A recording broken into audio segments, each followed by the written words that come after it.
বলেছি এবং ডিসাইড করেছি যে এই আদেশের বিরুদ্ধে দ্রুততম সময়ের মধ্যে আমরা চেম্বার জজের আদালতে স্টেজ এ আপিল মামলা দায়ের করব।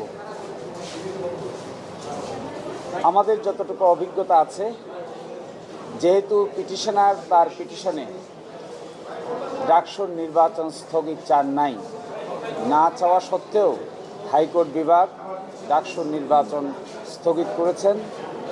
এটা অনেকটা নজিরবিহীন। অনেক প্রস্তুতি শেষ হয়ে গেছে। আমরা ফাইনাল ক্যান্ডিডেট ঘোষণা করেছি 26 তারিখ, তারপরেও আরও 5 দিন চলে গেছে। এই প্রেক্ষিতে এই নির্বাচন প্রক্রিয়াটা স্থগিত করাটা বিশ্ববিদ্যালয় কর্তৃপক্ষ মনে করছে যে এর মাধ্যমে নির্বাচন প্রক্রিয়াটা যদি স্থগিত থাকে তাহলে ছাত্রদের মধ্যে প্রতিক্রিয়া তৈরি হতে পারে। এই জন্যই ইন দ্য মিন টাইম